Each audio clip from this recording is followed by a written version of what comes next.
माननीय अध्यक्ष महोदय, प्रधानमंत्री श्रीमान नरेंद्र मोदी जी के नेतृत्व में किसानों की आय बढ़ाने का अभियान निरंतर जारी है। हमने 6 उपाय किए हैं। नंबर 1, सरकार ने उत्पादन बढ़ाने का फैसला किया, उत्पादन बढ़े। नंबर 2, आय बढ़ाने के लिए लागत घटे। नंबर 3, उत्पादन के ठीक दाम मिले। नंबर 4, नुकसान हो जाए तो उसकी भरपाई करें। नंबर 5, कृषि का विविधीकरण, केवल एक फसल की खेती नहीं, फलों की खेती, फूलों की खेती, सब्जियों की खेती, औषधि खेती, कृषि वानिकी, मछली पालन, पशुपालन, अलग अलग अनेकों प्रयत्न किए। और आज मैं प्रसन्नता पूर्वक आपको बताना चाहता हूं माननीय अध्यक्ष महोदय कि पिछले 10 सालों में फसलों का जो उत्पादन है, कुल फूड ग्रेन्स का, खाद्यान्न का, इसमें 246.42 मिलियन टन था 13-14 में, अब बढ़ के 353.96 मिलियन टन हो गया है। दलहन का उत्पादन माननीय अध्यक्ष महोदय 16.38 मिलियन टन से बढ़ के 25.24 मिलियन टन हो गया है। तिलहन का उत्पादन माननीय अध्यक्ष महोदय 27.51 मिलियन टन से बढ़ के 42.61 मिलियन टन हो गया है। और बागवानी का उत्पादन माननीय अध्यक्ष महोदय 280.70 मिलियन टन से बढ़ के 367.72 मिलियन मीट्रिक टन हो गया है। और मैं माननीय ललन सिंह जी आपको भी बधाई दूंगा। किसान ही दूध उत्पादित करता है। दूध का उत्पादन 137.7 मिलियन टन से बढ़ के 239.30 मिलियन टन हो गया है। चाहे मछली का उत्पादन हो, दूध का उत्पादन निरंतर बढ़ रहा है। और किसानों की आय का जहां तक सवाल है माननीय अध्यक्ष महोदय, मैं दावे के साथ कहता हूं कई किसानों की आय दुगनी से भी ज्यादा बढ़ी है। और हम जो उपाय कर रहे हैं माननीय अध्यक्ष महोदय, आपने बजट की बात कही माननीय सदस्य ने। अरे आपके समय में जब आप उस सरकार का हिस्सा थे यूपीए की, तब केवल 27,000 करोड़ बजट था। बजट है 1,27,000 करोड़ रुपया। माननीय अध्यक्ष महोदय, ये एनडीए की सरकार में निवेदन करना चाहता हूं, किसान सम्मान निधि पहले तो कभी नहीं थी। माननीय अध्यक्ष महोदय 10 करोड़ किसानों को किसान सम्मान निधि से लाभान्वित किया जा रहा है। और मुझे गर्व है, मोदी है तो मुमकिन है, लगभग 2 लाख करोड़ रुपया उर्वरकों पर सब्सिडी देने का काम कर रही है। तो मोदी सरकार कर रही है। जब यूपीए की सरकार थी माननीय अध्यक्ष महोदय, तब केसीसी पर जो केसीसी और बाकी संस्थागत लोन मिलता था, वो लोन मिलता था केवल 7 लाख करोड़। आज वो लोन मिल रहा है 25 लाख करोड़ रुपया माननीय अध्यक्ष महोदय।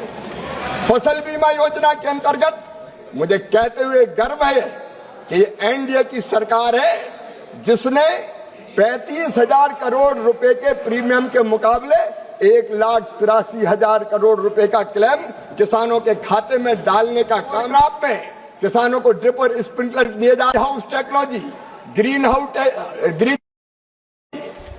फलों पर, सब्जियों के उत्पादन से लेके बाकी सब चीजों पर उत्पादन बढ़ाने के प्रयास और ठीक ढंग से खरीदने के प्रयास। माननीय अध्यक्ष महोदय, किसान की आय बढ़े, इसलिए इसी सरकार ने फैसला किया कि उत्पादन की लागत पे कम से कम 50% मुनाफा जोड़कर किसान को एमएसपी प्रदान की जाएगी। जब इनकी सरकार थी तो 50% उत्पादन की लागत पर कैबिनेट की बैठक में इन्हें इनकार कर दिया था कि बाजार को विकृत कर देगा। यह संभव नहीं है, ये इनका कहना था। और इसलिए मैं कह रहा हूं माननीय अध्यक्ष महोदय, एमएसपी हो रही है, नुकसान पर भरपाई की जा रही है। डीएपी हो, बाकी उर्वरक हो, सब्सिडी पर उपलब्ध कराए जा रहे हैं। इससे किसानों की आय निरंतर बढ़ रही है माननीय अध्यक्ष महोदय। Thank you sir. मैं इनकम डबलिंग के बारे में सीनियर मंत्री है और उनने दूसरा बात किया, कोई बात नहीं। सेकंड क्वेश्चन है सर मेरा, the reply celebrates PM schemes, but the harsh truth is tenant farmers, sharecroppers and landless laborers, for whom leader of opposition Rahul Gandhi ji has been raising for many years, who form more than half the rural agricultural force and still excluded from the benefits. What is stopping the government from enacting a law or a scheme that recognizes cultivators without land titles? That the government only for land owning farmers. Very good. माननीय अध्यक्ष महोदय, कई योजनाएं उनके साथ आती है जिनके पास लैंड होल्डिंग होती है। अलग अलग राज्य सरकारें, चूंकि कृषि राज्य का विषय है, माननीय विद्वान सदस्य ने पूछा है, जो टेनेंट फार्मर्स है उनके लिए अलग अलग योजनाएं चलाती है। लेकिन मैं ये भी बताना चाहता हूं कि केंद्र सरकार ने यह फैसला किया कि प्रधानमंत्री फसल बीमा योजना में अगर जिसके पास स्वामित्व है वो किसान, टेनेंट फार्मर को जो खेती कर रहा है लैंडलेस, उसको अगर अधिकृत कर देते हैं तो फसल बीमा योजना का लाभ उनको मिलता है। माननीय अध्यक्ष महोदय, एमएसपी की खरीद के लिए भी अगर लैंड होल्डिंग वाला किसान अधिकृत करे राज्य की अनुमति से, तो उसको एमएसपी की खरीद भी की जाती है। एफपीओ में भी टेनेंट, माननीय अध्यक्ष महोदय, मेंबर बन सकता है। और मैं माननीय विद्वान सदस्य को बताना चाहता हूं कि पिछले दिनों जो हमारे टेनेंट और शेयर क्रॉपर है जो बटाई पर खेती लेते हैं, उनको प्रधानमंत्री फसल बीमा योजना में ऐसे लगभग टेनेंट और शेयर क्रॉपर दोनों मिलाकर, शेयर क्रॉपर 6,55,846 किसान थे, उनको लाभ दिया गया है, और टेनेंट 41,62,814 किसान थे, उनको लाभ दिया गया है। तो टेनेंट किसानों को भी कई योजनाओं का लाभ देने का प्रयत्न किया जा रहा है। Shri Shettar. Sir, whether the government of India is following minimum support price fixation methodology recommended by Dr. M.S. Swaminathan? If so, what is the cost C3 and MSP based on it fixed for the year 2526?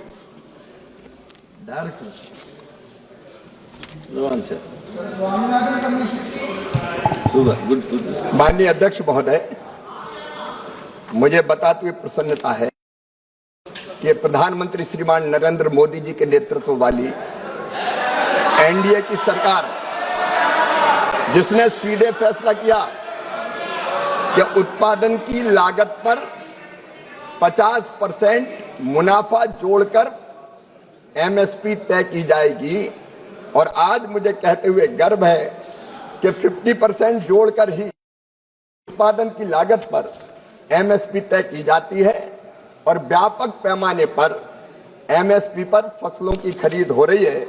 माननीय अध्यक्ष महोदय, मैं निवेदन करना चाहता हूं कि इससे पहले की जो सरकार थी, जब उसके पास मंत्रिमंडल की बैठक में, कैबिनेट में यह मामला गया था कि एमएसपी उत्पादन की लागत पर 50% बढ़ाकर तय की जाए, तो उधर की सरकार ने इनकार कर दिया था कि यह बाजार को विकृत कर देगा, यह संभव नहीं है। लेकिन मोदी जी की सरकार में हम एमएसपी पर लागत पर 50% मुनाफा जोड़कर ही तय कर रहे हैं और खरीदने का काम भी कर रहे हैं। एक बात बताओ माननीय सदस्य, प्लीज प्लीज प्लीज, एक माननीय सदस्य, 1 मिनट।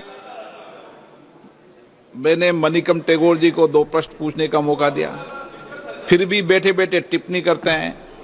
जयप्रकाश जी की तो आदत ही बैठे बैठे टिप्पणी करने की है। आप सीनियर मेंबर ऑफ पार्लियामेंट हो, प्रश्नकाल में शोभा नहीं देता आपका। श्रीमती महिमा कुमारी।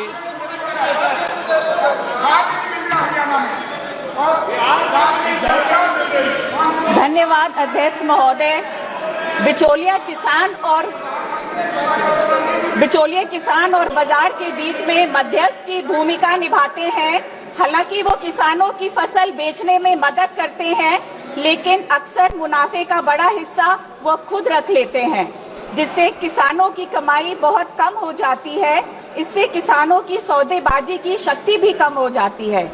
किसानों को सीधे बाजार या सहकारी समितियों के माध्यम से बिचौलियों पर निर्भरता कम कर उचित मूल्य दिलवाया जा सकता है। किसानों की बिचौलियों पर निर्भरता कम करने और उन्हें सीधे बाजार पहुंच या सरकार समर्थित मंचों के माध्यम से उचित मूल्य दिलाने के लिए क्या कदम उठाए जा रहे हैं?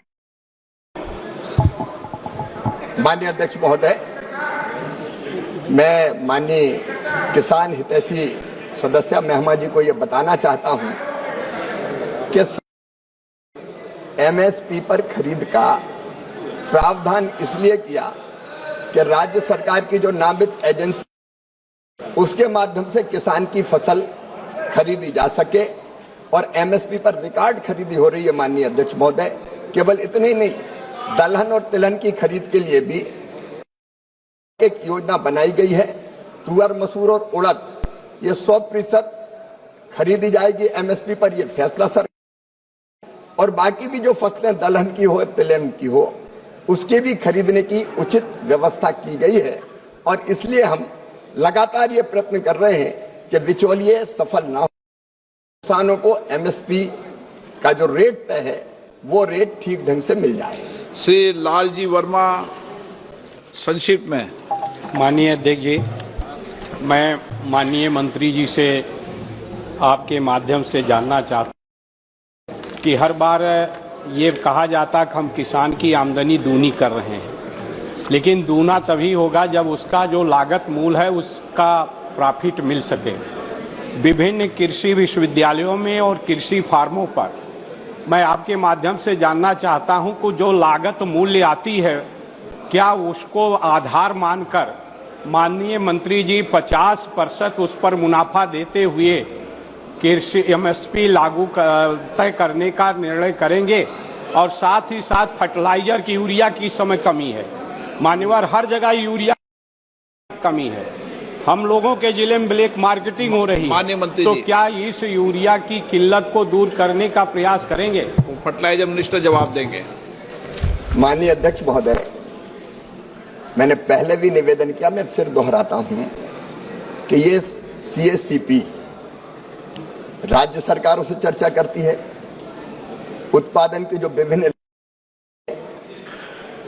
चाहे वो लगने वाला मजदूरी हो, जो इनपुट डालते हैं कृषि में, उन इनपुट की कीमत हो, मशीन की कीमत हो, बाकी खर्चे हो, सबको जोड़ के है वो सीएससीपी के माध्यम से उस पर 50% मुनाफा देकर एमएसपी तय की जाती है। अध्यक्ष महोदय, अगर आप देखें सर, धान की एमएसपी 2013-14 में 1310 थी, अब बढ़ के 2369 हो गई। बाजरा 1250 से 2775 एमएसपी हो गई। रागी की 1500 रुपए से बढ़ा के 86 रुपया एमएसपी कर दी गई। मक्के की 1310 से बढ़ा के 2400 रुपया एमएसपी कर दी गई। तुअर की बढ़ा के 8000 रुपया एमएसपी कर दी गई। मूंग की 4500 से बढ़ा के 8768 रुपया एमएसपी कर दी गई। उड़द की 4300 से बढ़ा के 7800 कर दी गई। मूंगफली की 4000 से बढ़ा के 7263 कर दी गई। सूरजमुखी की 3700 से बढ़ा के 7721 रुपया कर दी गई। सोयाबीन की 2560 से बढ़ा के 5328 रुपया कर दी गई। तिल की 4500 से बढ़ा के 9846 रुपया कर दी गई। राम तिल की 3500 रुपया से बढ़ा के 9537 रुपया कर दी गई। कपास की 3700 से बढ़ा के 7710 रुपया कर दी गई। ये दुगनी तो की है माननीय अध्यक्ष महोदय, एमएसपी भी दुगनी की है, खरीद भी कई गुना ज्यादा की है। जब वर्मा जी को मैं बताना चाहता हूं, जब यूपीए की सरकार होती थी तो केवल 10 साल में 6 लाख मीट्रिक टन उन्होंने दलहन खरीदी थी। हमने 1,82,00,000 खरीद के दिखाई है, तो हम एमएसपी भी बढ़ा रहे हैं, हम खरीद भी रहे हैं, हम किसान सम्मान निधि भी दे रहे हैं, हम केसीसी पर सस्ता ब्याज भी दे रहे हैं, हम विभिन्न योजनाएं चला रहे हैं। तो किसानों की आय दुगनी तो कर रहे हैं माननीय अध्यक्ष महोदय।